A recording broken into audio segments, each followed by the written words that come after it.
Okay, good morning, everybody, and thank you for joining us for today's webinar entitled HPD Lead-Based Paint Violations, Understanding the Basics of Lead Violations and How to Clear Them.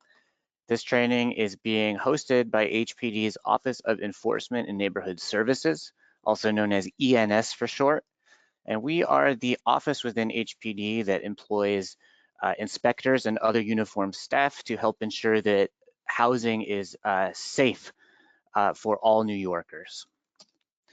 My name is Phil Weitzman. I'm a senior trainer here within ENS, and we are also joined today by Chief Curly Wyndham. Curly, would you like to say hello and introduce yourself? Good morning, everyone. Thank you for joining us. So we're very happy to have Chief Wyndham here. He runs HPD's lead-based paint inspections unit, so he is deeply familiar with lead-based paint violations, and he has a wealth of knowledge that he'll be able to share with us here today. Before we get into today's presentation, I just want to point out a few features of this live webinar. If you joined us on a desktop or laptop computer, you should see a go-to control panel, which we have here on your screen for demo purposes. So there are a few handouts attached to this presentation. You can download those whenever you'd like. I will refer to them at the appropriate point in the webinar. For anybody who is joining us via recording, watching the recording of this webinar, any documents that we mention here today during the webinar can also be found on HPD's website. And the even more important feature that I'd like to point out to you is the questions and chat feature. This is how you can communicate with us. So one important use of this feature is to let us know if you are having technical issues. If you lose sound, if you lose visual, please let us know. Our staff behind the scenes will work to help you with that. And it's also very important for us to know if a lot of people do have some kind of technical issue. We can slow the webinar down until hopefully we can find a resolution. Now, if you are joining us by phone, you have access to those same two features, the handouts and the chat. They'll appear in slightly different places, but basically to send us messages or questions, you'll use the question mark feature. And to find the handouts, you'll be looking for an image of a little folded piece of paper with writing on it.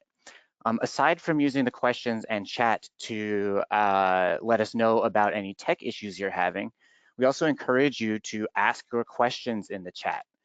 You don't have to wait until a designated question and answer period. You can go ahead and ask them at any time as they occur to you, and we'll be monitoring the questions, and we will try to answer as many of them as we can. We may answer a few as we go through the presentation, but we also have time designated at the end for Q&A. Our audience is large for today's webinar. It's at about 170 and climbing right now, so we will probably not be able to answer every question, but we will get to as many as we are able to. At the end of this webinar, please take a moment to answer a survey. We really appreciate your feedback on how we did on this webinar, things you liked, things you didn't like, and a video recording of this session will be available. When you register for this webinar, that ensures that within about 24 hours after the webinar concludes, you will receive a link to a recording of the webinar. And in addition, we will post it on our YouTube page. So you will be able to review a recording of this session. People do often ask us for a copy of the slideshow as well. That is not something we are making available at this time, but the video recording of the session itself will be available. So that will be a great reference for you going forward. We also need to cover a quick disclaimer. This presentation is for informational purposes only, and it is not legal advice. If you need ironclad, detailed legal advice, please contact a lawyer. So we aren't covering everything here. This presentation is not a complete statement of building owners' responsibilities relating to lead-based paint or any other topic. We're giving you an introduction. Now, another thing to know is that our target audience for this presentation is people who have some familiarity with the city's lead-based paint rules. So we're assuming that you're a bit familiar with lead rules already, and also that you're a bit familiar with HPD's violation processes. we have other webinars available for you to catch up on those things if you need more of an introductory session. Another thing to mention is that our primary topic here today is New York City's Local Law 1 of 2004. That's the New York City regulations on lead safety in housing. So there are also federal and some state regulations that may come into play, but we're focusing on the law that HPD enforces, which again is Local Law 1 of 2004. So just to sum up everything I said previously, this presentation is intended as a general guide to HPD's process for issuing and clearing lead-based paint violations under New York City's Local Law 1 of 2004 and its amendments. You as an owner or manager are responsible for carefully reading all of the instructions you receive in mailings from HPD and in HPD's guides and materials, and using your own judgment to take what we share with you here today in order to fully comply with the law. So again, we're here to get you started. We're here to give you a lot of very helpful pointers, but ultimately as a building owner, you are responsible for complying with the law. There are many things we can't go into full detail on here today, so you will have to do your own research and consult with your own advisors in order to make sure you fully comply with the law. All right, now that we have the disclaimer out of the way, let's go ahead and look at what we're going to be talking about today. In the first part of this presentation, we're going to spend a bit of time just reviewing the big picture of owners' responsibilities under Local Law 1. So even though our primary topic today is HPD lead-based paint violations, it's extremely important to review just the big picture so we can see how violations fit into that big picture. And also for anybody who may be joining us for the first time, so that you have some introduction to the big picture of lead-based paint in New York City. Then we're going to talk about how HPD lead-based paint violations are written, when an inspector is going to issue one of those violations. Then we're going to talk about how you receive the violations as a building owner or manager, the steps needed to take to correct the condition indicated in the violation, and then clearing violations, aka the paperwork. After that, we'll get into other kinds of violations, record keeping, audits. So we'll spend a little bit of time on those more unusual violations at the end, but most of our time will be spent talking about violations that an inspector issues in the field. We'll briefly discuss the consequences when violations are not addressed, and then we'll share some additional notes and resources and have time for question and answers at the end. So we want to get to know you a little bit, so let us know which of the following best describes you. I'm going to launch this poll here. And go ahead and take a moment to vote and let us know. This helps us make sure that we're aware who's joining us and that we're speaking to the right audience. I see about 60% of people have voted, 65. And we'll go ahead and close the polls in 5, 4, 3, 2, 1. Okay, 3/4 of us have voted. And let's see what the results were. All right, and the vast majority of people who've joined today are building owners and managing agents and supers. That makes sense because the violations for lead-based paint always go to the building management. It looks like we do have a few tenants and students and other folks here. Welcome to you as well. We're happy to have you, and you'll find a lot of helpful information here. But just to be aware, I'll be addressing building owners and managers as my audience. But we know you're there, and the information will be helpful and interesting to you as well. Okay, and let's go ahead and do one more poll. We want to get a sense of how familiar you are with these topics. So have you watched one of our webinars before? Let us know.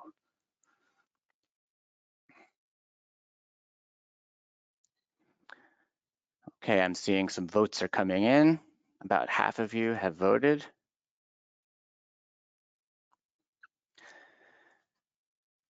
About 3/4, and we'll go ahead and close the polls in 5, 4, 3, 2, 1. And let's see how everybody responded. Okay, so it looks about 2/3 of us here today have not seen a webinar before. So welcome to your first webinar. And then About 1/3 of us have either watched a live webinar or seen a recording. So to those folks, welcome back. Now, as I mentioned, we are assuming some familiarity with lead-based paint rules here today. So if this is your introduction to the topic, it's likely that you will feel a bit overwhelmed. There is a lot to learn about lead, and we won't be spending as much time on the basics today. So if you do find that there's a lot of detail and you're having trouble keeping track of everything I'm sharing, remember that we will make this video available to you to review, and we also have a lot of other webinar videos available on our YouTube page and website. So just to set your expectations there, we won't be spending as much time reviewing the very basics of the lead rules today, but there's still a lot to learn, and we think you'll still find this webinar to be very helpful, even if it is your first time. Okay, so I promised we would review the big picture of lead-based paint safety in housing in New York City. Again, I've mentioned this Local Law 1 of 2004 and its amendments. You'll hear me call that Local Law 1 for short a lot of the time, but basically, Local Law 1 of 2004 is the law that HPD currently enforces for lead-based paint safety in housing. So everything our staff do here at HPD is oriented towards complying with that law and ensuring that owners are complying with that law. Most basic thing for us to review is why we are here discussing this topic, which is that lead-based paint is extremely dangerous to children. So young children's brains and nervous systems are still developing, and lead interferes with that process. Um, on top of that, young children explore their environment through what's called hand-to-mouth activity, like we see in the picture at left.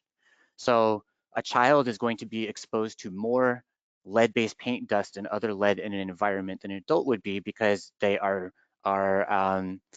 eating more dust in that environment, basically. So children are harmed more by any lead they do take in, and they take in more lead than an adult would in the same environment. So lead can be extremely harmful to a child's development. It can result in permanent uh, uh, uh, disabilities and challenges for that child. So because of that, lead has been banned for paint in residential use. And New York City was ahead of the rest of the country in recognizing and addressing the danger. So New York City banned lead-based paint for residential use in 1960. And then the US federal government followed suit 18 years later in 1978.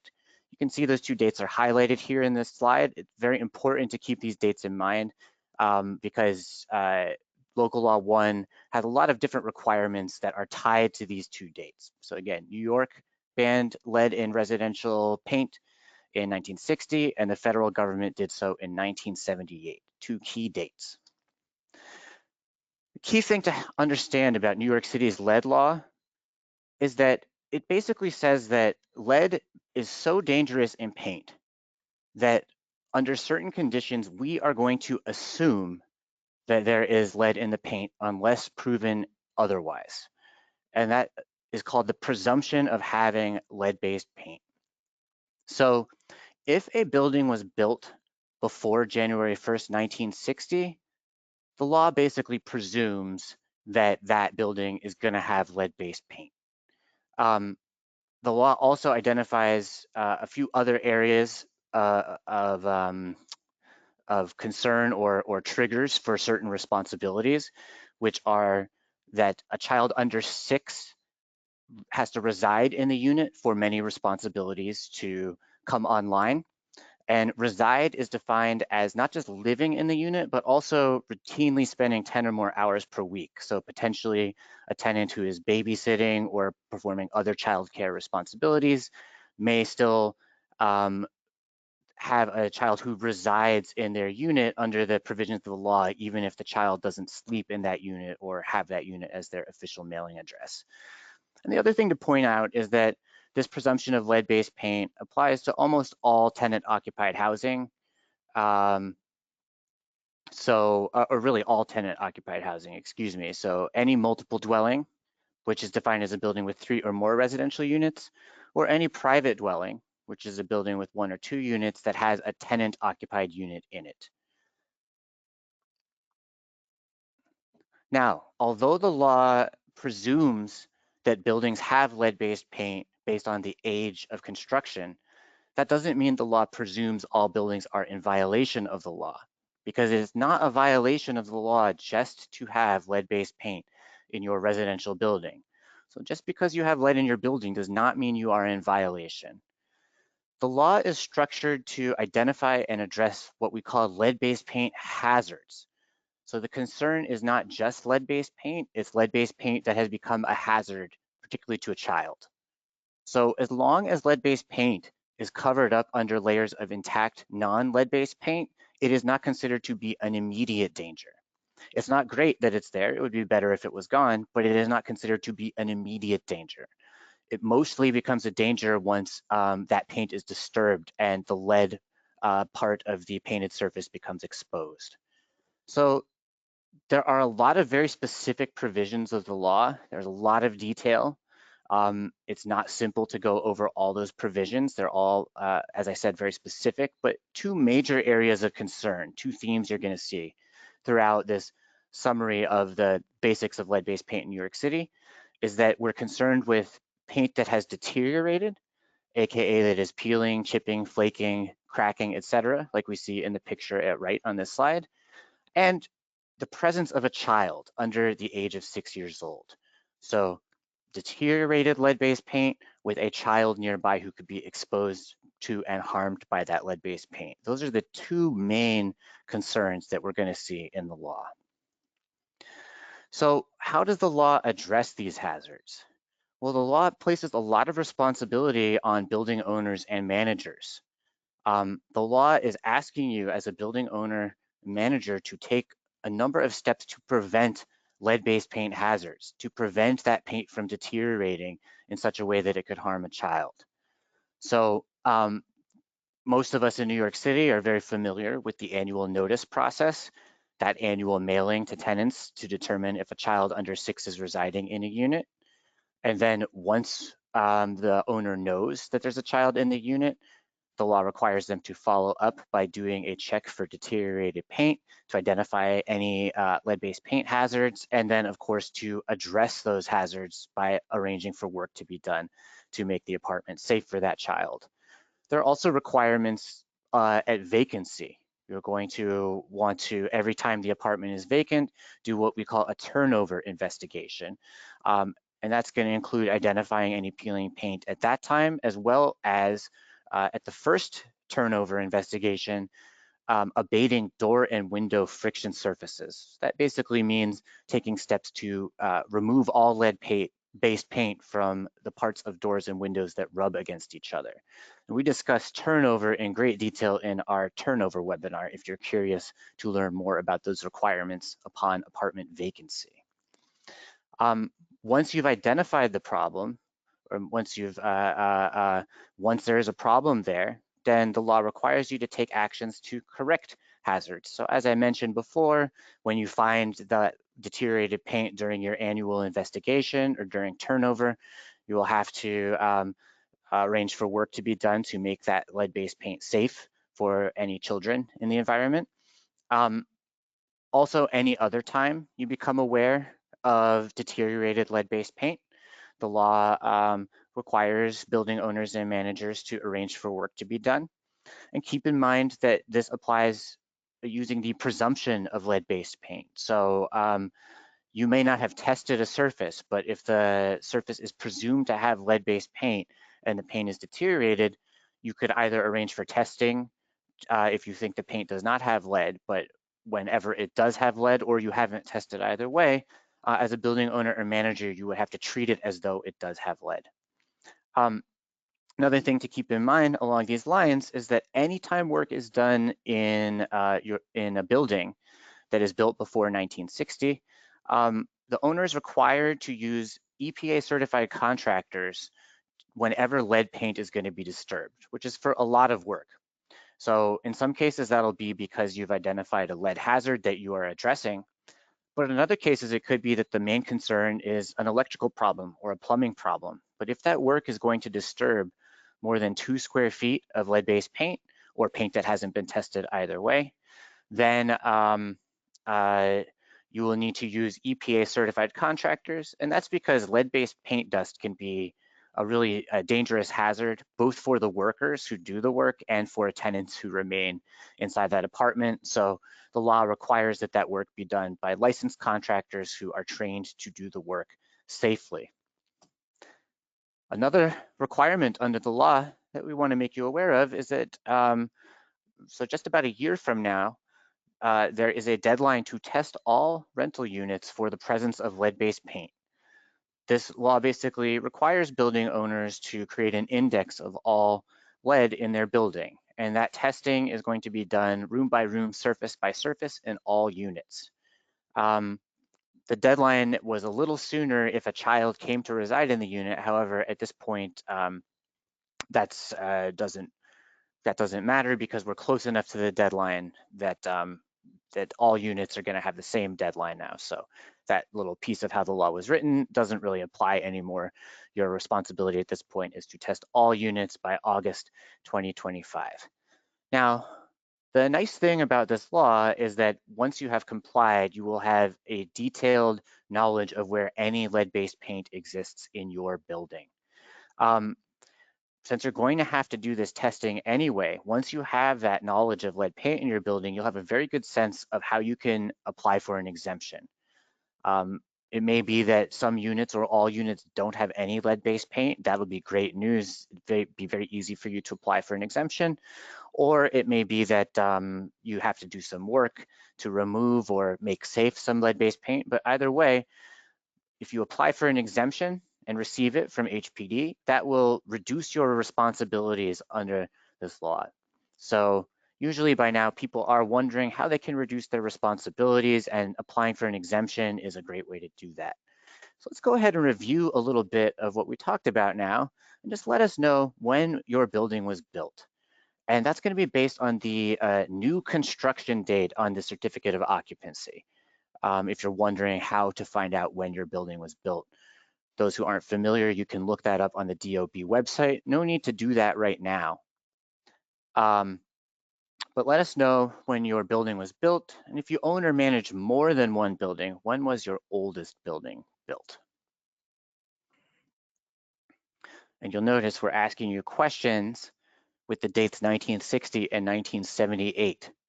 And so those dates relate to when New York City banned lead-based paint and when the federal government here in the United States banned lead-based paint. So I see about half of you have voted. We'll give a little more time for the votes to come in.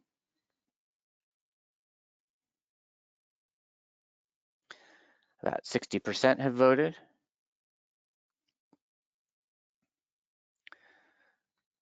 And I'll go ahead and close the polls in 5, 4, 3, 2, 1. And let's see how everybody voted. Okay. So about 70% of you have a building that was built before January 1st, 1960. And that means that the presumption of lead-based paint under Local Law 1 probably applies to your building. Well, it does, unless we're going to get to another question in a little bit. But for almost all buildings, this presumption is going to apply if they were built before 1960. Now, 11% of you replied that your building was built between 1960 and 1978. So there's qualified good news there. That means that your building probably doesn't meet the construction date requirements of Local Law 1. So Local Law 1 does not presume lead-based paint in buildings built between 1960 and 1978 unless there is actual knowledge of lead-based paint in that building.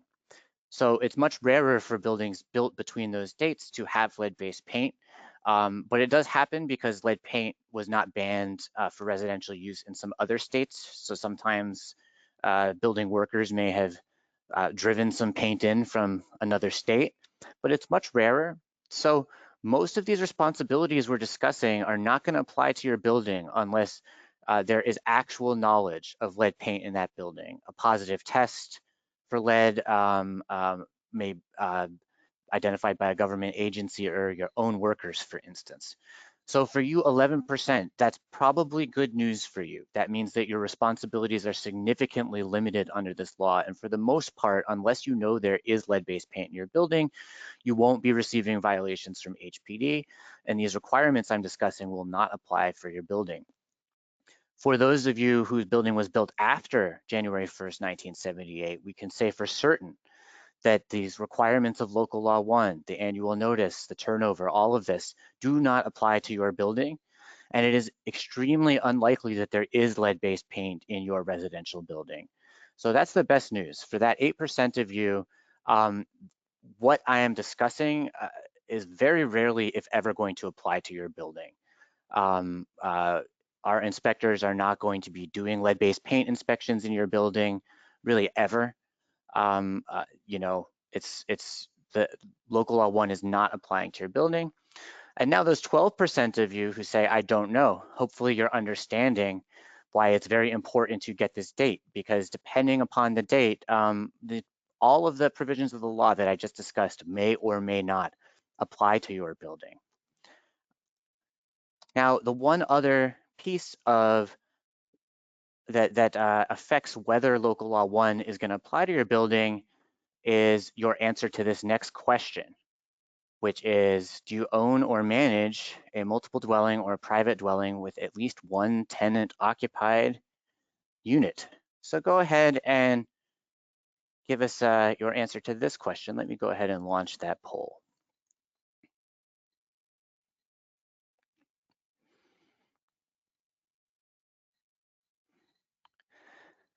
And I see some votes are coming in. Just to remind everybody, a multiple dwelling is a building with 3 or more residential units. A private dwelling is a building with 1 or 2 residential units. And I see about half of us have voted. I'll give the poll a little more time. And we'll close the polls in 5, 4, 3, 2, 1. And let's look at those results. Okay, so most of you answered yes, the vast majority. Either you own a multiple dwelling, you own a private dwelling with at least one tenant, or you have both. So for most of you, based on the age of the building, like we discussed at the previous slide, um, uh, local law 1 can apply. So if you met the age of the building requirements we just discussed, then you answered yes here, then the provisions of local law 1 are going to apply to your building. But that 3% of you who answered no, you live in a private dwelling where only the owner lives in the units.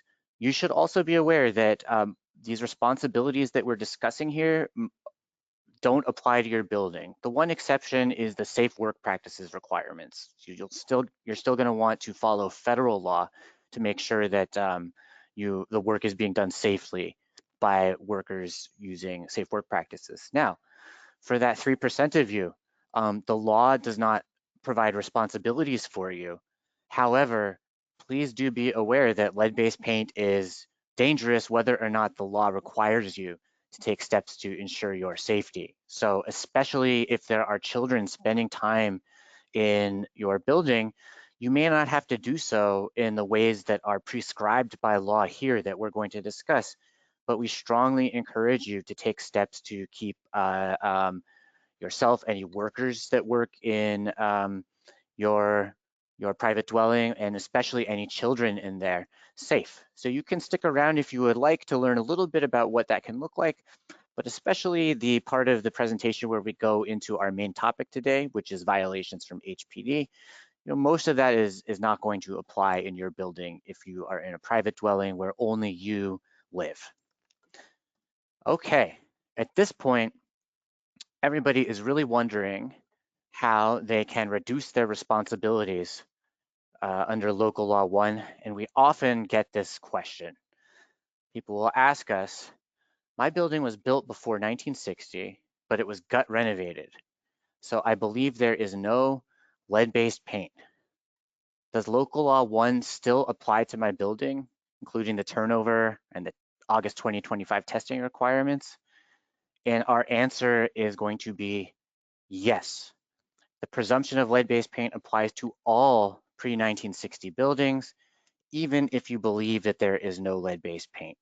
So um, a lot of times people have reasons for believing that there's no lead-based paint, but the presumption of the under the law is going to apply to your building based only on the date of construction. Chief Wyndham, people often ask questions about gut renovation and how that affects these requirements. What will you usually answer for those folks? Yes, the requirements are still uh, warranted for gut rehabs. We would like to see the documents that the EPA certified abatement firm provides pertaining to that repair. So that's why we require them. Thank you, Chief. And yeah, my understanding is that sometimes, even in a gut rehab, building components can be reused, like radiators, doors, things like that, risers. Is that about right? Yes, that is correct. All right, thank you. So, as the chief alluded to, um, the good news here is that you can still provide documentation in order to prove that there is no lead-based paint in your building, but that's going to involve arranging for testing. Now, as we just discussed, it's required to test all units by August 2025 anyway. So once you complete that testing, you will have proof if there is no lead in your building or even in a particular unit, and you can go ahead and apply for exemptions that will dramatically reduce your responsibilities under the law. We have an entire other webinar about exemptions that goes into a lot of detail. We're not going to discuss it too much here today, but it is definitely something to be aware of. So again, the only factor that affects the presumption of lead-based paint in buildings in New York City is the original building built date. And Chief Wyndham, can you talk about the difference between the new date and the altered date, and how building owners would find out what date their building was built? You know, what would you normally say to someone who asks, how do I go research that? Would ask them to uh, seek the C of O from the Department of Buildings, whereas they would have documentation confirming the actual year built to provide if need be. This would determine whether or not uh, the building has been categorized as a new built building after the rehab, or if it still falls under local law 1 and the abatement documents will still be needed. Okay, thank you, Chief. So you're going to want to make sure that you're using a new certificate of occupancy. It'll say new on it. You want to make sure that you aren't using one that says altered in order to find your building built date. It's going to be that date of new construction. Okay. Now, as I said, we just covered a lot of ground. Um, we have a lot of webinars available for you with more information. Again, these are all available at our website and on our agency's YouTube page. I'll repeat this web address throughout the presentation, but you can find them on our lead-based paint page, www.nyc.gov/lead-based-paint. So all of the documents we're referring to here today and all of those webinars you can find at that page on HPD's website if you'd like to do more research. And especially if this is your first time with the topic, you really will need to do more research. As you can see, the lead rules in New York City are extremely detailed. So again, if you're feeling a little confused at the moment and this is your introduction to the topic, that's going to be normal. There is a lot of detail here, but we have resources available for you to take your time and acquaint yourself with all of your responsibilities under the law as an owner or manager. Okay, so we did our big picture look at lead-based paint compliance in New York City, and now we're going to dial in to our main topic today, which is violations. We're going to talk about how HPD comes to issue lead-based paint violations. Then we're going to talk about how building owners receive violations. We're going to talk about how to respond, how to arrange for work to be done, and then we're going to talk about how to submit paperwork to HPD in order to ensure that the violation is cleared. But let's start by talking about how violations are written, and we have our last poll question for you as we try to get to know you a little bit, which is we'd like to know, have you ever received an HPD lead-based paint violation? So how familiar are you with this process? So go ahead and let us know.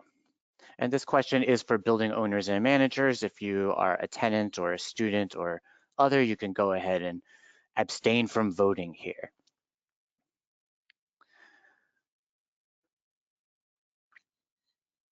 All right, about half of us have voted. I'm seeing the votes are still coming in.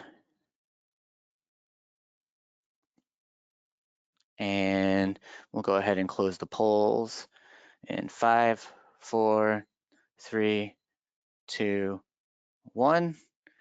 And let's see how everybody voted here. Okay. And so I am glad to see that 61% of you have not received an HPD lead-based paint violation. That suggests that you are keeping your housing safe and that your tenants are um, addressing maintenance issues with you directly and not having to call 311 in order to, or not feeling like they have to call 311, I should say, in order to get their concerns addressed, which is always preferable. But now, let's see, that's 40% of you have either received a violation in the past or are currently dealing with one, and that happens even to very responsible building owners. So you are here, I presume, to either be ready when it happens again, or maybe even to get a few answers on a situation you're currently dealing with. That's good for us to know. So a lot of you are not familiar with this process and haven't experienced it previously. Okay, let's go ahead and hide those poll results, and we will move on and start giving some details on how all of this works. So as I mentioned previously, we're going to focus today on the vast majority of HPD lead-based paint violations, and those are violations that are based on individual conditions that HPD inspectors document when they're in a building for an actual inspection. Now, we also have other violations that arise when building owners do not fully complete the responsibilities we discussed earlier, the safe work practices, the turnover responsibilities, the annual investigation. Those violations typically arise from audits. A few of them may be based on a combination of field observation and other records, but we're going to focus on the vast majority of violations today, the ones that you are most likely to receive, and then later we'll discuss these other violations just a little bit. So again, for most HPD violations, there are three factors that are going to affect whether an inspector issues the lead-based paint violation in the building that you own or manage. The first factor is that there will be a child under 6 residing in that unit. As we said, that could mean they live there, sleep there, but could also mean that they just spend 10 or more hours per week in the unit. The second factor is that there has to be deteriorated paint, paint that is peeling, chipping, flaking, that is damaged in some way. And then the third factor is going to be that HPD has reason to believe that the paint is lead. And that reason is either going to be because HPD knows because an inspector actually tested the paint, or HPD must presume under the law. And again, HPD is going to presume that the paint has lead if the building was built before 1960. And again, in those rarer cases between 1960 and 78, where there's already knowledge that parts of the building have lead-based paint. So again, the violations are going to come when there's a child who could be exposed, when there is damaged paint, and when HPD has reason to believe that that paint has lead in it. Those are the criteria for an HPD lead violation. What do we mean when we say lead-based paint? Well, there is a definition under Local Law 1 of 2004, and that definition is 0.5 milligrams per centimeter squared or higher. just as a bit of background for you, that the City Council recently instituted this threshold. It had previously been 1.0 milligrams per centimeter squared or higher, but a few years ago it was made lower, as we see here. So depending upon whether HPD is able to test and the test results, there are a few different kinds of lead-based paint violations you may receive. Um, the differences are important because you will have a few different options for responding to the violations based upon which type. So this first kind of violation is a violation where there's deteriorated paint, there's a child under 6, and the lead-based paint, or excuse me, the paint tested positive for lead content. So this means one of HPD's inspectors was able to access the apartment, test the surface, and it did test above the threshold. So HPD gives a code called an order number to all of its violations, and people often find it helpful for lead in particular to become familiar with these order numbers. And for tested positive lead-based paint violations, the order number is 617. Now there's another kind of violation that you may see after the paint was tested, which is called tested inconclusive. This one is a little trickier to understand. This tested inconclusive violation means that HPD was able to test the surface with deteriorated paint with a child residing in the apartment, but it returned a result of exactly zero point 0.5.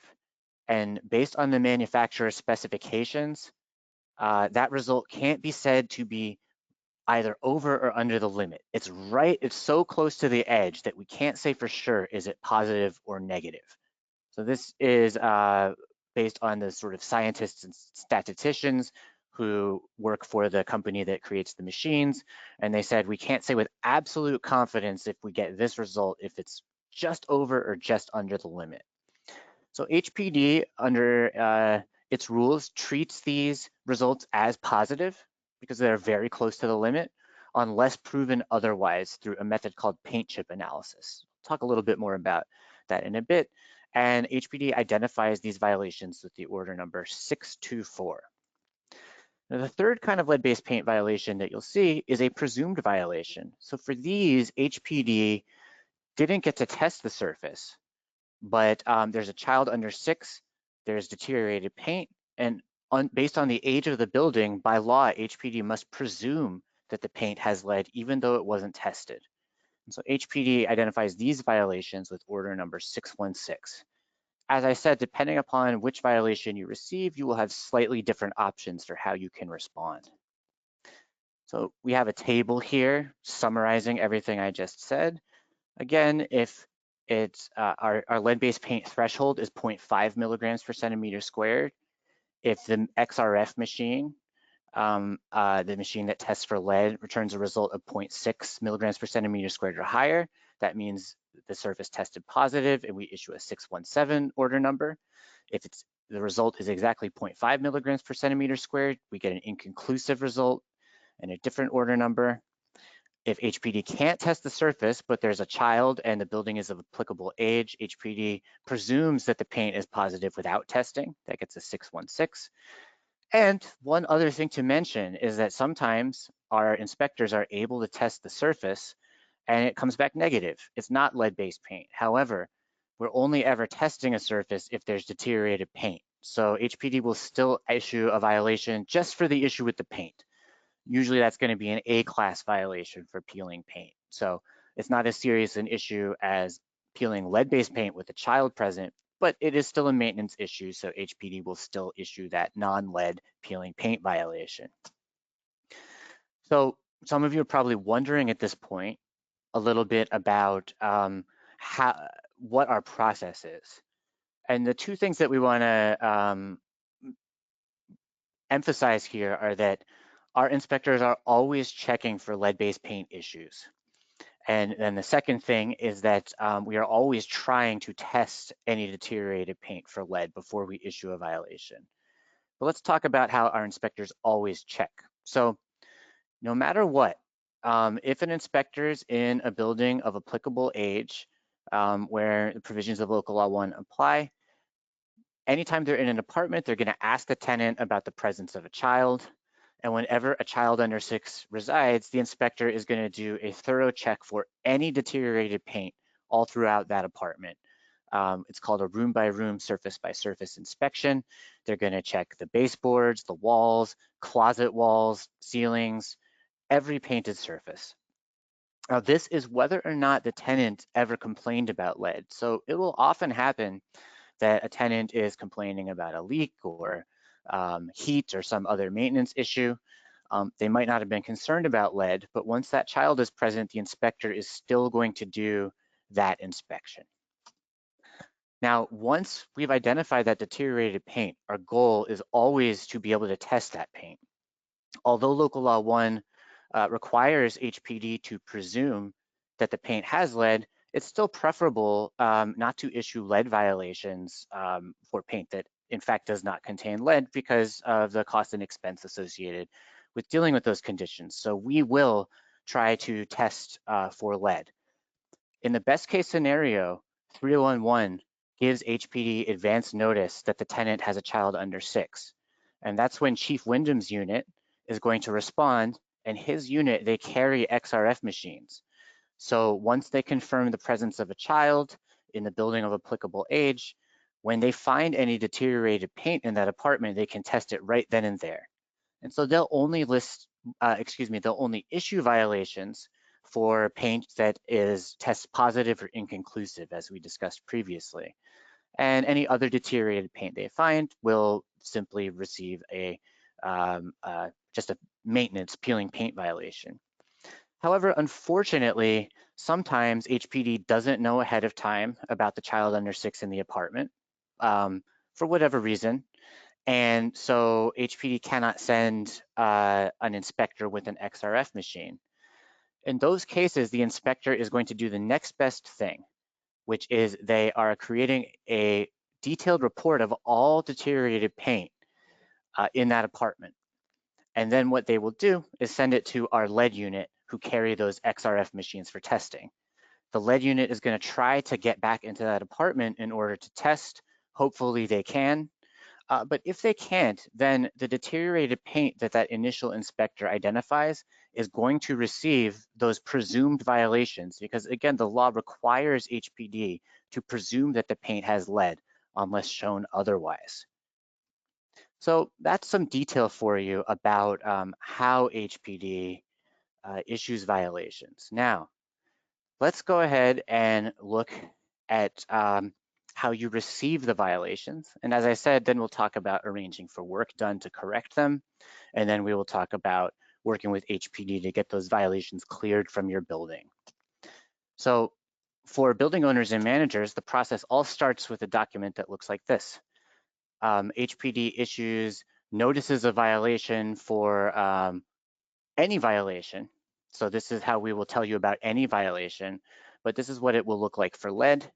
And the most important thing to see here is that there is a correction date and a certification date. The correction date is the deadline to arrange for the work to be done. The certification date is the deadline by which the paperwork must get back to HPD. And you'll see there's a lot of other detail on this mailing, including the location of all the violations, and it will tell you whether this is a tested positive violation, tested inconclusive, or presumed violation. Two biggest tips that we have for you on notices of violation, on responding to HPD violations. The first one, make sure that your property registration contact info is updated. So building owners and managers are required to register the property every year. Most of our live audience here today is probably familiar with this because we reach out to you for these webinars using your registered email address. Something to keep in mind is that you want to always keep your contact information updated, even if it changes in the middle of the year, in between the registration period. So every time we advertise these webinars, we'll get about 50 responses from people who say they no longer work at that organization. So it's just a reminder that it's a detail you could lose track of. Make sure to update your property registration with the actual contact for your building. And then our other big piece of advice for you in dealing with notices of violation is that when you get a violation from HPD, you will receive a letter in the mail. Keep and use the letter in the mail that you receive in order to respond, because that letter is customized for your situation. So what happens a lot of the time is that people like to store electronic copies of HPD's documents and fill them out electronically. And there's absolutely no rule against that. And it's very understandable because of the convenience of filling things out electronically. The only problem that presents is that often people will then use the wrong document to respond to the violations that they receive, or they'll use the right document, but it's been updated since the last time they saved it from our website. And so they're not using the updated version. It also requires you to carefully copy a lot of information into your electronic version. And problems with along any of these lines could cause your certification to be rejected. So at a minimum, keep that mailing that you receive from us via postal mail, keep that handy and refer to it carefully if you are filling out your documents electronically, or it might be even easier to simply fill out the mailing directly and send it back to us that way. Okay, now we talked about some of the different ways that violations are issued, and this is where this becomes important because in some cases you may believe that the paint does not have lead. Um, uh, In those cases, depending upon the violation, you have options. Now, if it's a tested positive violation, you will not have any option to contest the violation, to disagree, because HPD already tested it. But if it's a presumed violation where HPD didn't test the paint, or one of those 624, those inconclusive violations where HPD tested the paint, but it was right there at the threshold, you could submit your own test results to show that the paint is not lead-based. You will have to do that by hiring an EPA certified lead inspector or risk assessor to test that surface for lead. Um, One note is that if it's a presumed violation, you will have more options for testing methods. For those inconclusive 624 violations, the only acceptable method to contest is that paint chip lab analysis, which requires actually scraping some of the paint off of the wall in order to arrange for the testing. Um, Chief Wyndham, is your office finding that owners are responding to inconclusive violations? Are you finding that a lot of people are contesting those? Yes, a lot of people are contesting them. They're providing the proper documentation to have those violations dismissed. But in some instances, they are abating them and providing the appropriate documentation to have the violations removed in that manner. Okay, that's a great point. So I'm hearing a few helpful things for owners. So many times when owners receive these inconclusive violations and arrange the paint chip testing, it is showing that the paint is not lead-based. But also, so contesting is a viable option for inconclusive violations. But also, I'm hearing that one one thing is that if you don't want to deal with this contestation process as an owner or manager, you could just choose to assume that the paint has lead and just proceed by treating it like any other lead-based paint and hiring those contractors. Thank you, Chief. Um, Another thing that may happen is that you could receive a violation even though your building does not fall within the applicable age. Um, Chief Wyndham, could you talk a bit about this? My understanding is that our procedures should mostly be preventing this, but occasionally building owners will reach out to your office. Is that about right? Yes, that's about right. We shouldn't be testing in buildings that are exempt from local law one, buildings that are built after 1960, 1978. However, in some instances, they slip through the cracks, and we end up testing these buildings. When we're made aware of that and we research it, if it comes back where it was tested, the location was tested in error, we will remove the violation. And replace it with a maintenance violation for the peeling the deteriorated surface. Okay, thank you, Chief. Just a few other details here. If you think the paint does not have lead, make sure to note the deadline for the contestation. It has to be postmarked no later than the violation correction date. And if you did apply for one of those exemptions, and we mentioned before, and you have your exemption on the building or on the apartment, reach out to the lead unit for further instructions, and you may be able to use that exemption in order to respond to the violation. But that will be handled on a one-on-one basis with the lead unit. All right, so let's move along here. We're going to talk about arranging for work to be done to correct the violations, and then we will get into that paperwork. We have a lot of ground to cover, so we'll try to move quickly but thoroughly at the same time.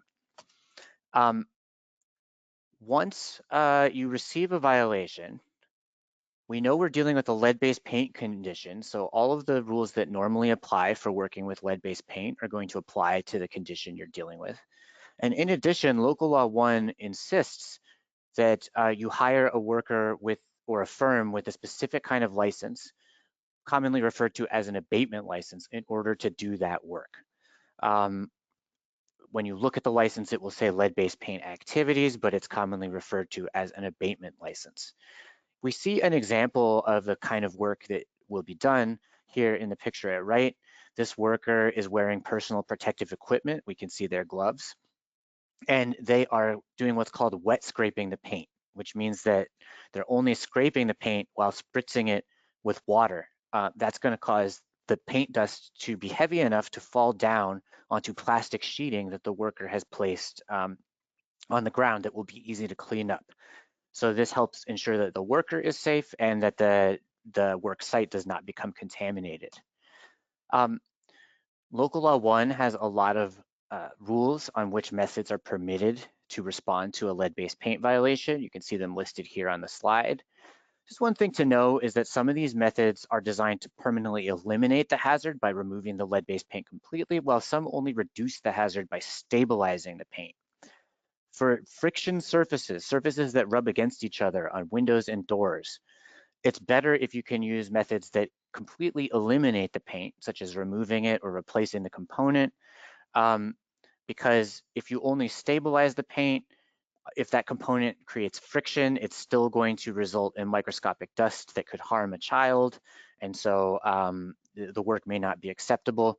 On top of that, at turnover, and we're going to preview this later, coming soon, additional instances, you're going to have to do this work that eliminates the paint, often called abatement work, for windows and doors. So you're going to have to arrange for that abatement work at some point if you haven't already. And so that's just something to keep in mind as you choose your work methods in responding to our violations. Once the actual work is done, there's another part of the process, which is called clearance. Clearance means making sure there is no dangerous dust remaining in the apartment that could still harm a child. Something that a lot of people don't know is that this microscopic lead dust, you really might not be able to see it at all because it is microscopic. So even if you look at the apartment visually and it looks completely new, the floor is nice and buffed and shiny, you can't see any dust, there could be extremely harmful amounts of dust on that floor. So the only way we know is by arranging for this testing process that you see at right. Having an EPA certified lead inspector or risk assessor um, wipe the full defined area of the floor with some wipes, put them in vials, and send them to a lab for testing. Um, this worker has to be independent of the company that you hire to do the work. So there are some checks and balances built into the system, and this worker is going to send their results to a lab who will analyze the wipes, and that lab also must be independent. So a lot of checks and balances in this process. By the way, this lead inspector or risk assessor, that's the same EPA certified worker that could be testing your paint for the presence of lead. But notice that these are two different kinds of testing. Sometimes these folks are testing intact paint to see whether it meets the threshold under Local Law 1 of 0.5 milligrams per centimeter squared. But in other cases, they're testing after work was done to make sure that there isn't dangerous dust on the floor, or on the windowsills or window wells. We can see the standards here on the slide for clearance. So once the lab does their analysis, we're going to look at this and see, are the amounts of lead in the wipes below the standard? If the samples don't pass, then the tenants cannot permanently reoccupy the area. The work site is going to have to be cleaned again, and new samples will have to be taken and sent to the lab. A lot of people will have questions for HPD about how to choose a contractor. Um, as a government entity, we can't recommend you to different private contractors. The one thing we can say is make sure you verify the credentials of the contractors you do select. So you can verify that your contractors have the proper EPA certifications by visiting the EPA website, and they will have a list of certified contractors. For the dust wipe clearance lab, you can visit the New York State Environmental Laboratory Approval Program website. Um, there is also a list that is kept by the Department of Health and Mental Hygiene that lists a few companies that are banned from certain kinds of lead work in New York City. We've just put that link in the chat for you so you can see the current list. As you'll see, it's a short list. I think there are only 3 or 4 entities on it currently, but you definitely want to make sure that you don't hire those contractors to do anything that they are prohibited from doing in New York City. In terms of finding a dust wipe clearance firm, one thing that is okay is for the firm you hire to do the work, the abatement firm, to refer the dust wipe firm to you. However, you have to hire and pay both of those firms separately, so that you couldn't have the abatement firm subcontract or separately hire the clearance firm. You have to have a separate relationship with each of those entities. In some cases, you're looking at doing this work and you realize you don't have enough time to meet the deadline. So postponements are available. They last up to 14 days. The key thing to understand about this is that the deadline for a postponement is no later than 5 days before the correction date. So if you think you may need one, you're going to want to be efficient and mark your calendar so that you can request it within the deadline. So if someone was, for instance, to wait until 4 days before the correction date to even start the work and only then realize they need a postponement, that's going to be too late. The forms to apply will be included in your mailing. Sometimes second postponements may be available. And notice the contestation deadline is at the violation correction date, but the postponement deadline is earlier. It's 5 days before that correction date.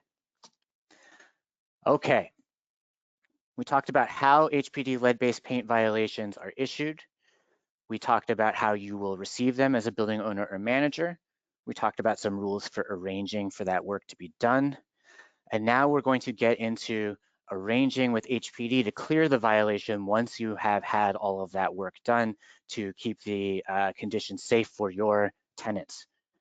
We're going to get into a lot of the nitty gritty. We're going to show you examples of some forms and sworn statements to fill out. But before we do that, we're just going to talk a bit about the big picture ideas around lead-based paint violation clearance here. So in order to clear an HPD lead-based paint violation, there are 2 fundamental requirements. The first is that HPD must re-inspect the condition to ensure the work has been done. So an inspector has to re-access that apartment and confirm that the work is done. The second requirement is our clerical staff have to review paperwork in order to confirm that the work was done in the right way. Now, each of these requirements go further than most kinds of HPD violations. So most HPD violations, if you meet certain deadlines, we'll talk a little bit more about this in a bit, but for most HPD violations, a reinspection is not always going to be required, only if the violation becomes overdue. But for lead, a reinspection is always required. All violations have some paperwork associated with them, but the amount of paperwork that is required for lead violations is significantly higher than other kinds of violations. So lead violations are the most challenging kinds of violations to respond to for building owners because of these 2 extensive requirements. So we need both of these requirements because we want to make sure not just that the work was done, but it was done properly, using the right work practices to keep tenants and workers safe, using the right correction methods that will address the problem appropriately, making sure that clearance was performed, and making sure that the contractors had the right licenses and that they didn't have any relationship with each other. To understand why both requirements are important and how this plays out, we're just going to take a quick detour. Um, we're just going to explore the idea of how do we know something is what it says it is? Another word for that is how do we know it's authentic?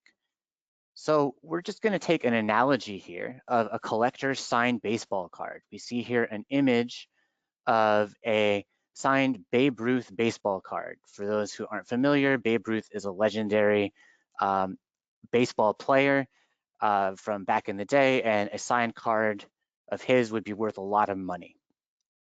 In order to know, let's say that somebody tried to sell us this card.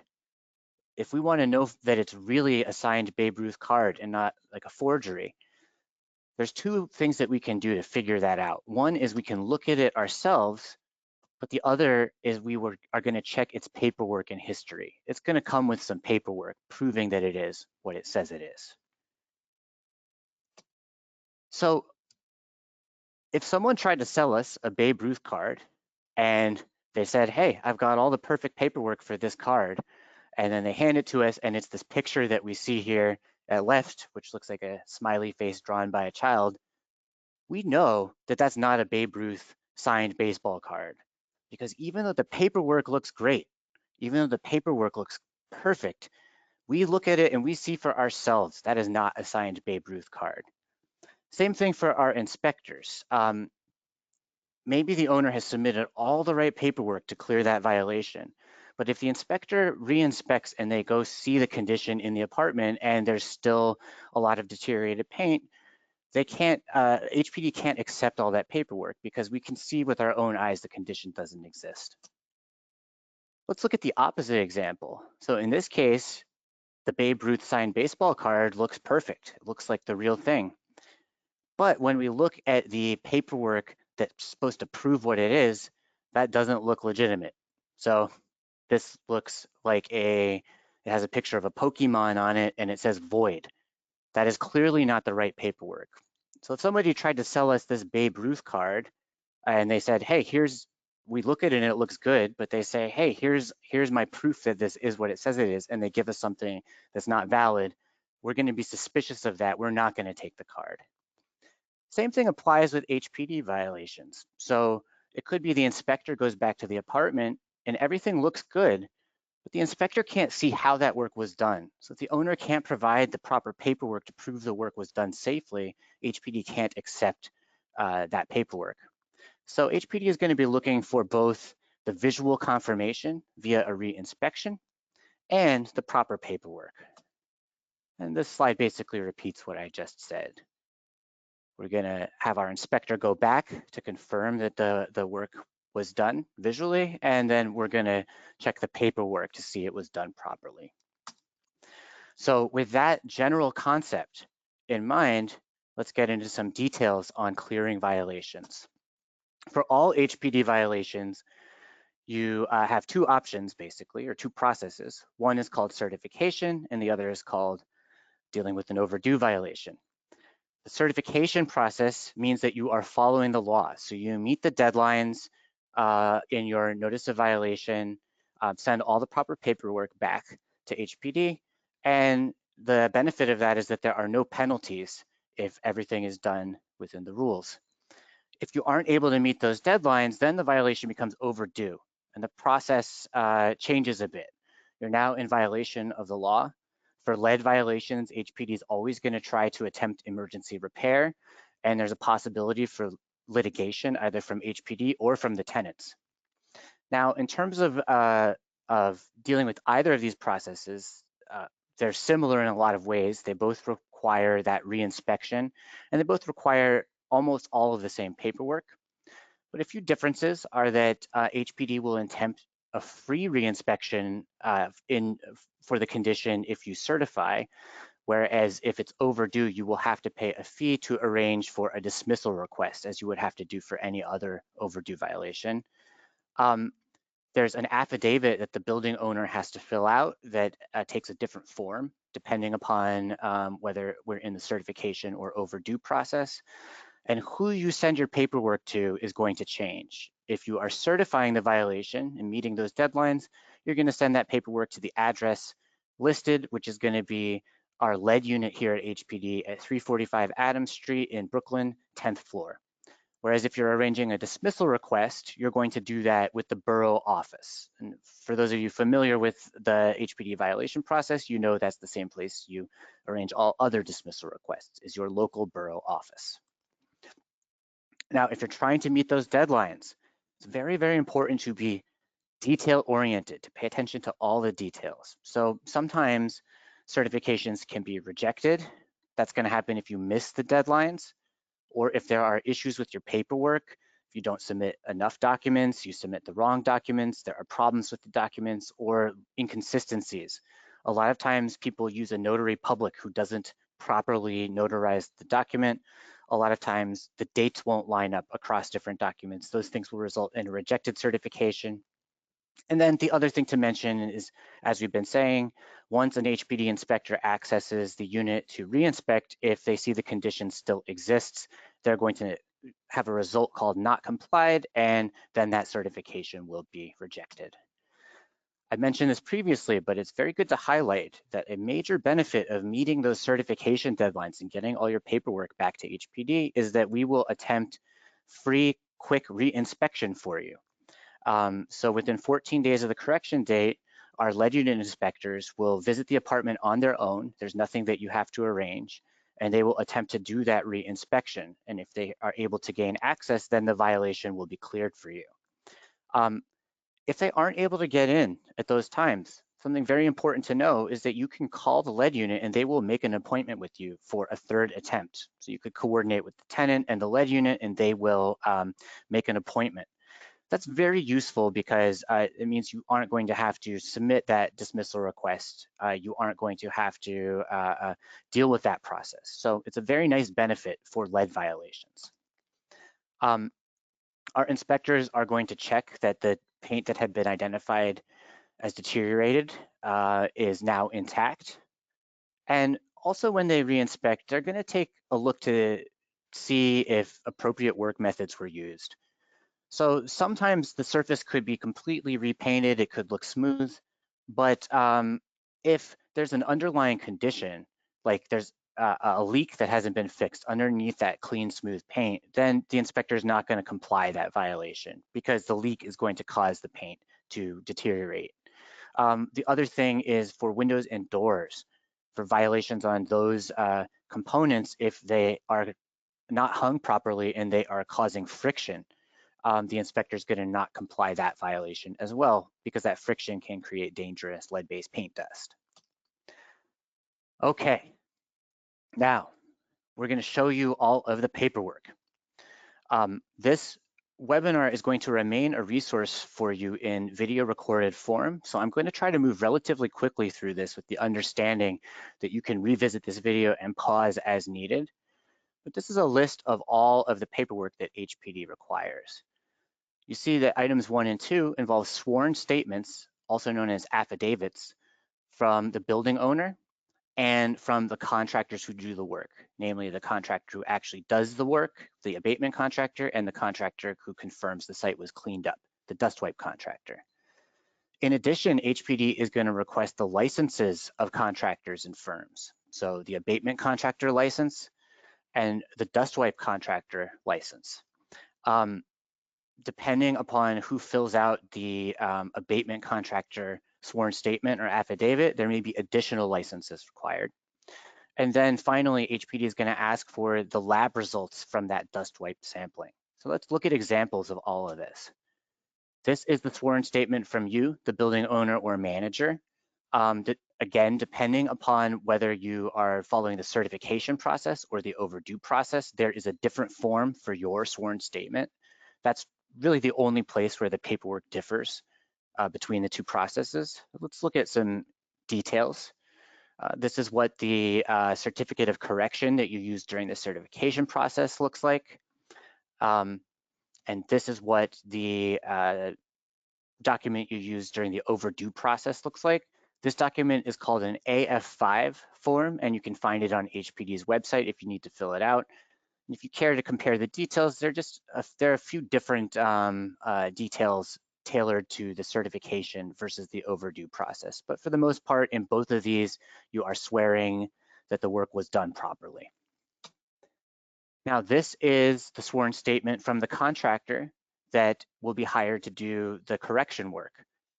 If you dig into this a little bit, you'll notice that there are a few different possible titles who can sign this: EPA firm principal, lead abatement supervisor, or project designer. Um, Usually, it's almost always the lead abatement supervisor who is going to sign this, so we're mostly going to talk about that, but you can read the complete form to understand what licenses need to be submitted based upon who does sign it. And then this is the sworn statement from the dust wipe contractor. This form always must be submitted. This is the firm's abatement license. It's typically called abatement, but as you can see, the words you will actually read on it to confirm what it is say lead-based paint activities. And of course, this is an EPA license. One thing I'll mention for these licenses is that for individual workers, not necessarily the firm, you may also see interim 6-month licenses, and those are acceptable. Another thing to mention is that we will accept black and white as well as color copies. So in this presentation, you'll be seeing color copies, but black and white are okay. If this person, the lead abatement supervisor, signed the firm affidavit, then they must submit their license. And that's all mentioned on the contractor's affidavit. And this is what their license will look like. It would say supervisor, the lead abatement supervisor. Oh, I should mention before I move to the next slide, in rare cases, a project designer may sign the affidavit, then they would have to submit their license. We're not showing that here. It's fairly rare, but it may happen. And then the person who does the dust wipes should either be an EPA risk assessor or a lead inspector. So those are what those licenses look like. And you can see one of them says risk assessor, the other one says inspector. Very important for these licenses, make sure that they were valid for the dates of work that were done. So we see an old certificate here. It was issued on 2014 and it expired on 2017. HPD could only accept this license if it was submitted for work that was done between those dates. So what will happen a lot of the time is that the contractor may end up being a little careless or make a mistake, and they'll give you a license that is good, except for the fact that it doesn't cover the dates that the work was actually done. So you're going to want to check for that when you receive licenses from these contractors. This is the last document we'll highlight. This is what the dust wipe lab report will look like. Now, there are a number of formats for this lab report, so they may look a little bit different, but you're always going to see a lot of the same things, especially your results. So you're going to see where the samples were taken. We see WW and WS. Those stand for window well, window sill, and then of course floor. Two things you want to always check for on this lab report before submitting to HPD are an adjacent reading and a blank reading. The adjacent reading needs to be taken from the room next to the room where cleanup was done, just to make sure there was no cross-room contamination. And the adjacent reading has to specify where it was taken. So in this case, we see that it says foyer. The blank reading is taken just to make sure the dust wipes themselves weren't contaminated. So this is to benefit you. It's to make sure that you don't accidentally have the work site fail and have to pay for more work when the problem was that the wipes themselves were contaminated. So you're going to want to check for both an adjacent and a blank reading on this lab report. When we created this webinar, we asked our clerical staff who review all of your paperwork, what are the things that they would like to remind building owners about? What are some of the common issues that owners should be double checking? And so we see those here. Make sure that you submit original copies of all of the sworn statements. So photocopies are not good enough. You want to send us the original copies.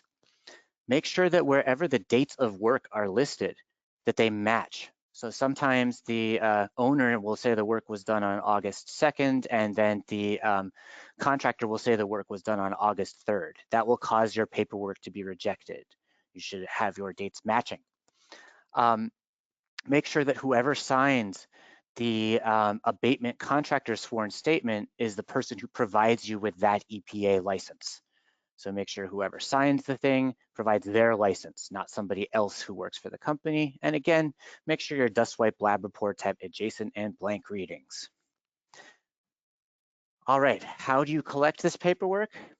It's the building owner's responsibility to collect and submit all of the documents. Some of them you can fill out yourself. Some of them you could print out online and have the contractor fill out.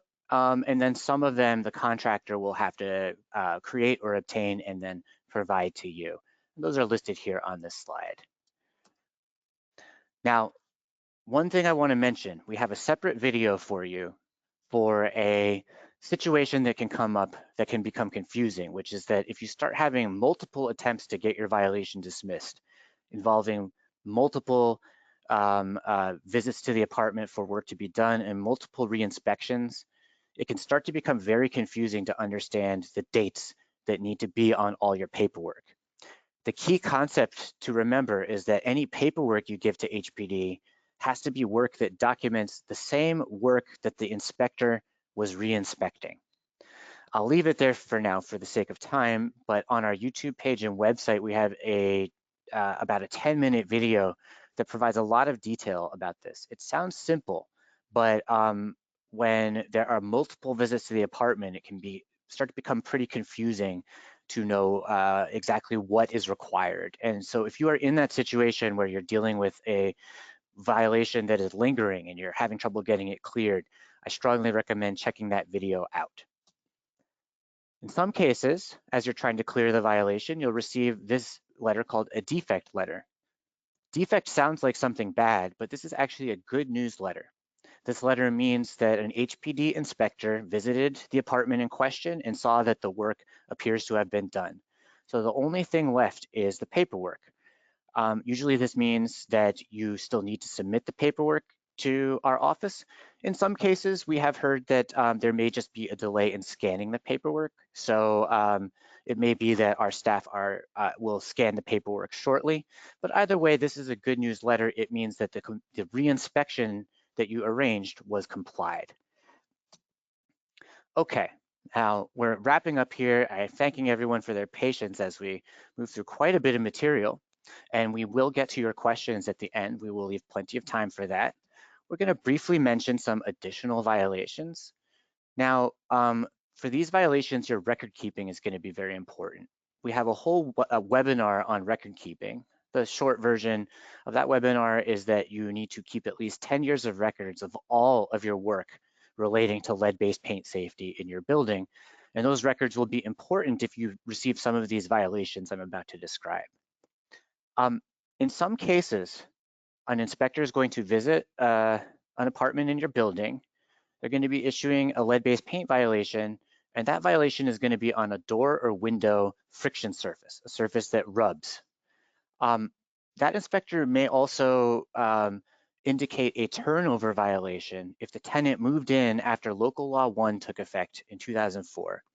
Because if the apartment was vacant after that date, then the building owner was required to abate door and window friction surfaces, which essentially means permanently solve the issue, usually remove the lead-based paint. So if that wasn't done, you will receive additional violations for those door and window friction surfaces, and those violations will require you to then do that required abatement. If you have questions about this, you can go ahead and call the lead unit. And again, we have a turnover webinar that goes into a lot of detail on those requirements. You can see this chart here. The main point of this chart is that turnover violations also have their own codes or order numbers, and there are a variety of turnover violations, same as the general HPD lead violation, depending upon whether HPD was able to test and the results of that test. HPD sometimes selects buildings for audits for lead-based paint compliance. The buildings are selected based on weighted factors, such as the number of lead-based paint violations received. So it's according to a formula that we will select buildings. And if your building is audited, then HPD is going to check all of the building's records to see if the building can document compliance with all of these responsibilities we've been talking about: turnover, annual notice, safe work practices, and record keeping. Quick thing to note is that occasionally buildings will still have open violations from before Local Law 1 took effect. Those violations will have order numbers 555, 610, 611, or 612. If you receive one of those, call the lead unit for help. That's a very specific situation, and they'll be able to help you get that violation cleared. A lot of times people join our webinars and they're starting to realize they weren't fully aware of all of the rules. If that's happening for you, our advice to you is to compile all the records that you do have, get them organized, your repair records, your testing records. Be aware that if HPD selects your building for an audit and you haven't been complying with the law, you will receive a violation, and that will have instructions for how to proceed. And something to keep in mind is that if you are purchasing a building, remember to ask about these required 10 years of lead-based paint records. If the previous owner can't provide them, then there is an affidavit that you can arrange. One other thing, HPD has a partner in lead-based paint safety in New York City government, which is the Department of Health and Mental Hygiene. When a child tests positive for elevated lead levels in their blood, so when the child has already been poisoned, the Department of Health is generally going to respond to the child's family, and they're going to investigate how that child was exposed to the lead. If they find lead hazards in an apartment, they're going to issue what's called a commissioner's order to abate to the property owner. You can see a picture at right with a stamp that says lead paint. That's a Department of Health stamp that indicates that they tested that surface. When they issue this commissioner's order to abate, or CODA for short, HPD is then going to audit all of the building's records and send inspectors to the building to inspect all units with children under 6. So HPD will give that building a lot of attention while Department of Health does the same. Last, there are consequences to failing to certify lead-based paint violations. We briefly discussed these, but basically once the violation becomes overdue, the owner is now in violation of the law. The emergency repair program is going to attempt to do the work, and that's going to be costly because they are using city contractors, plus adding an administrative fee and sales tax. That could even result in a tax lien sale if the owner is not able to pay the charges. And then the HPD may bring litigation, and the tenant may bring litigation for those overdue violations. And all of that can be prevented by certifying the violations on time. Last, just a few notes and other resources for you. You can visit our website to see more about these, but there are a number of significant new requirements coming up in 2024 and 2025. A new option for dismissing HPD record-keeping violations, expanded testing requirements that will soon include common areas instead of just apartments. Our inspectors are going to start issuing violations for conditions in common areas, and we will start requesting annual notice and investigation records in response to general lead-based paint violations. Then in 2025, the situations where you'll have to do abatement for door and window friction surfaces will be expanded to all units with children under 6. So there's significant requirements. Stay tuned for more announcements from HPD as these are implemented. So again, you can apply for an exemption if you believe there is no lead either in a unit within your building or the whole building. Check out our exemption webinar for more details. There are a lot of benefits. And if you are complying with the August 2025 testing requirement, you will have a lot of the records you need to get started already. And there is plenty more on our website as well.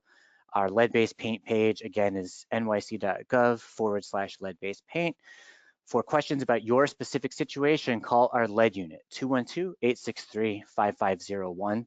You can also now schedule an appointment with them ahead of time online, which is a great and very convenient feature. But again, for your specific issue, call the lead unit at 212-863-5501.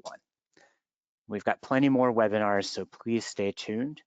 And don't forget to share that survey with us. And remember, you can access a video recording of this webinar for future reference. All right, let's go ahead and get to some of these questions. This is quite a bit of material, and I know we're already at 90 minutes, but we will have some time to answer your questions. Chief Wyndham, what questions have you seen coming in that we can speak to right now? Let's see, quite a few questions, but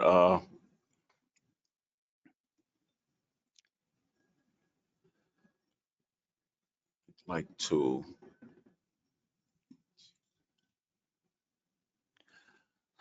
There's a question from an owner pertaining to two brownstones that were both totally regutted and rehabbed in 1996 and 2002. We answered this question earlier. Um, if the building CO indicates that the building was built prior to 1960, the building would fall under the local law 1 requirements and still require abatement to clear lead base paint violations. Thanks, Chief. Yeah, so again, just to re-emphasize this, you're going to want to use the certificate of occupancy new construction date to determine the date that the building is built for local law 1 purposes. Now, I did see a question that came in. I'm missing the person's name at the moment, but someone had a situation where they bought a building, it seems, a violation was addressed in that building in the past, but they don't have the paperwork as they were not in charge of the building at the time. So in a situation like that, your options are really, and Chief, correct me if there's anything to add here, but your real option there is going to be either to get your hands on that paperwork, maybe find out who the contractor was and reach out to them, or you may just have to arrange for more work to be done. So that is where we took some time on that example with the baseball card. So basically, even though you have an indication that the work was done, HPD can't remove that violation unless you can provide that paperwork. So in some cases, it could even result in owners having to simply arrange for additional work in order to comply with that violation, because HPD just cannot accept work unless it can be proven the work was done in the right way, as we've discussed. Uh, Chief That Wyndham, is correct. other questions? An owner asked if LEDX paint is used to encapsulate the lead, will a EPA certified contractor still be required? The answer is yes. We want to make sure that the work was being done using safe work practices. And again, that clearance dust samples are taken after the work site has been cleaned. So the answer is yes, you will still need a EPA certified contractor. Thanks, Chief. And Chief, let me throw another question your way. We're getting a few questions about where the law applies. Um, does local law 1 apply to co-ops and condos? And does it apply to hotels? Could you speak to that a little bit? Yes, local law 1 does apply to co-ops and condos. The shareholder is responsible for having those violations cleared. We do not test in hotels. However, we do test in shelters where a child under 6 resides. Okay, thank you, Chief. I'm seeing a question from Leora asking, how can we get lead exemption underway for a building that underwent alteration where only the foundation or even only part of it was left in that new building? So Leora, the answer is always going to be there to arrange for that testing. And again, that testing is going to be required under by 2025 under the law that we mentioned. So once you have your testing results, you can simply prove that there is no lead-based paint remaining in your building, and then take a look at our exemption webinar, talk to the lead unit, and they'll talk you through the process of getting an exemption for your building. Chief, you seeing other questions here? Yes, Phil. Let's see.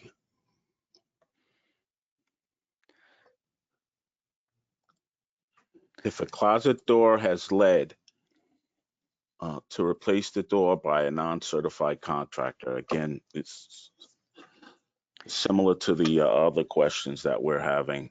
Whenever there's lead in a building that falls under the local law 1 requirements, an EPA contractor is certified to do the repair. Okay, thank you, Chief. And yeah, I'm seeing some other questions come in. There are a lot of people asking about when local law 1 applies to their building and they believe that there's no lead. So again, um, the answer is pretty simple. Even if you're sure that there's not even one drop of lead-based paint in the building, you are going to have to arrange for testing in order to prove that there is no lead. And you could take a look at our exemptions webinar for more details. We won't go over it all right now, but it's basically going to be arranging for the testing process. And then from there, you can reduce your responsibilities under the law by obtaining that exemption from HPD. Um, okay, let's answer a few more questions here.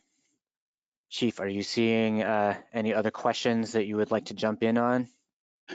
Yes, there's a question asking if a licensed abatement inspector can perform an inspection in a building. Is there restrictions about an owner inspecting?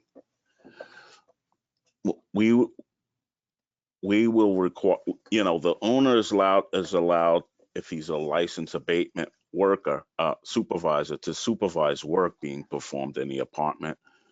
But the only inspection that the owner is allowed to do is would fall under the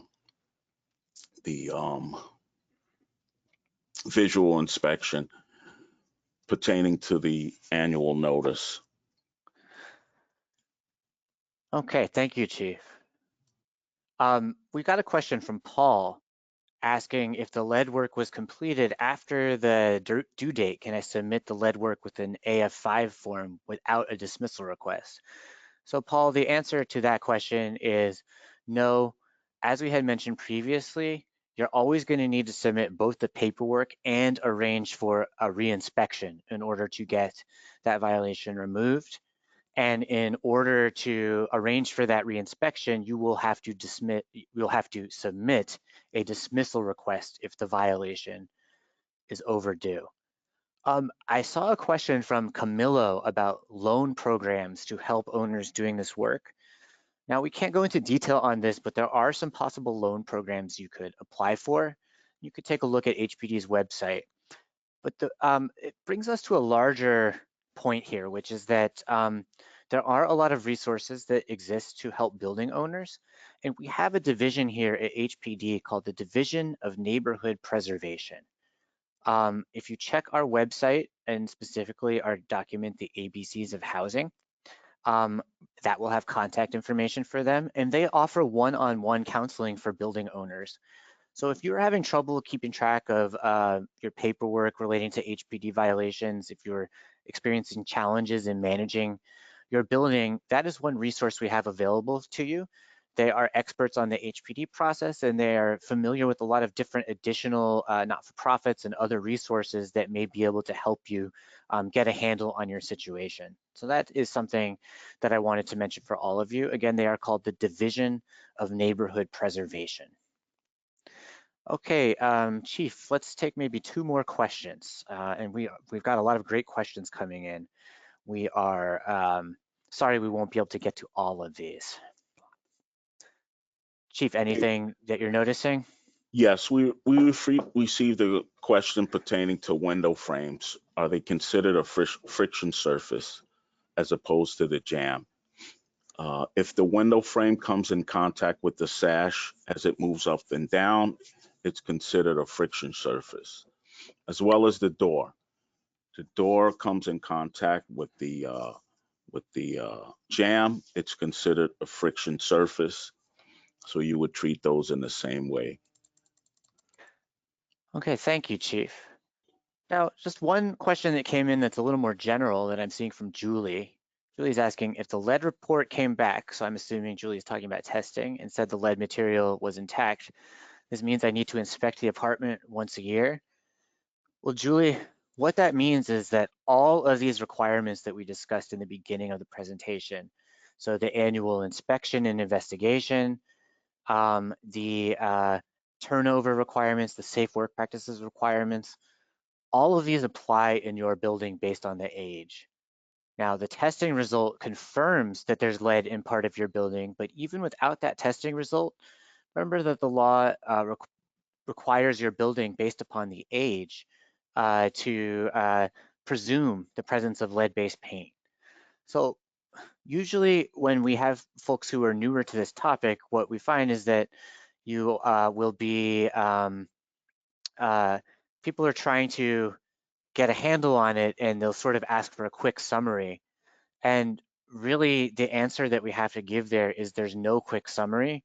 There's no substitute to familiarizing yourself with each of those separate requirements. They're all a little different. And we do understand that there are a lot, but there's they're all very specific. They're all a little bit different. So you're just going to want to take your time to familiarize yourself with those requirements. So there's quite a bit of responsibilities that you have as a building owner under local law 1, and you're going to want to just watch some of our other webinars and get to know all the different requirements, how they are affected by testing, how you can apply for an exemption based on the testing results, and much more.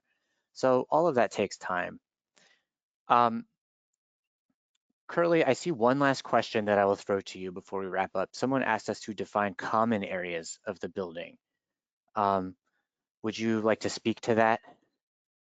Yes, common areas are public areas. Uh, for instance, a public hall area, staircase leading to the apartment, and the exterior of the building.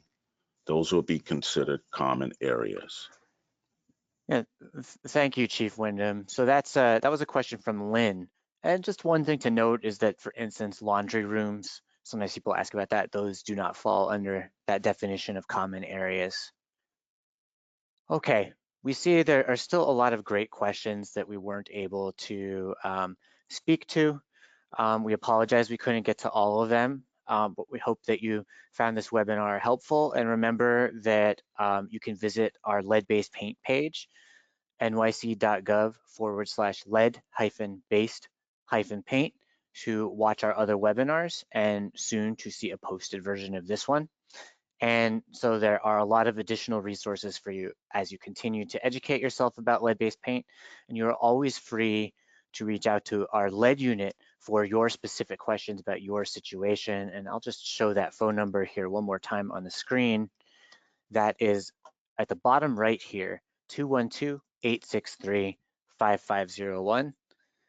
Give that one more repeat so you have time to write it down if you would like. 212-863-5501. All right, everybody. That we're going to wrap things up here today. Thank you for joining us. We hope to see you at the next webinar and have a wonderful afternoon. Take care.